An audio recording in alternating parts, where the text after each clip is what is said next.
The guy on the right side of the picture is Bon Foster, and this is who the event's named after. He died of AIDS in 1991 at the age of 36, and then left a bequest that was made it possible to open our office.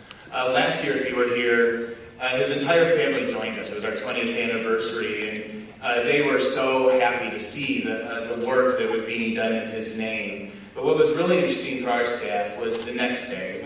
We all had breakfast with him, and we were all pretty exhausted and tired.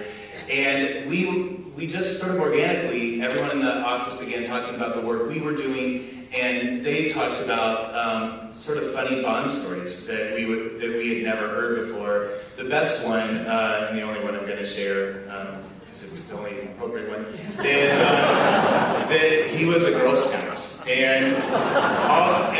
And his mom goes, you know, he really just didn't care about making a statement at that time. It's just that all of his friends were girls, and he was more comfortable with them, and they had better camping trips in the Scouts. So, yeah, that was sort of him. But his mother brought us really all very close to tears, because the one story that she had shared is that when Bon was close to dying, he wanted to make sure that his mother and father and his sisters and brother would have what they needed to get through before he finalized his will. And they were not a wealthy family, and it was something I guess I just sort of assumed when you leave $250,000 to an organization in 36.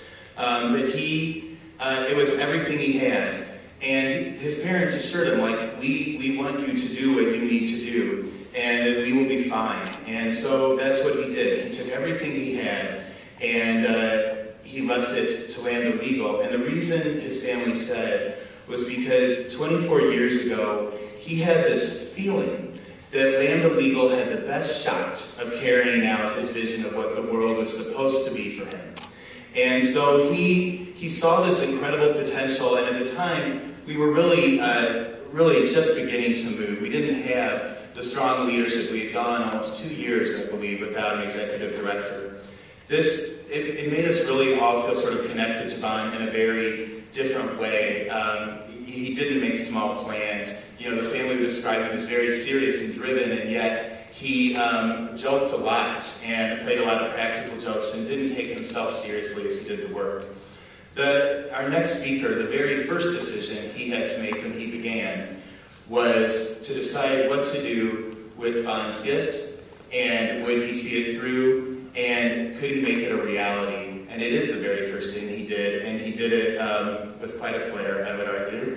And in the years since, under his leadership, Lambda Legal has grown. We have passionately and strategically advanced the case of equality, and I couldn't be more proud of the organization that we're able to work with and the leadership we have. I'm pleased to introduce our Executive Director, Kevin Catt.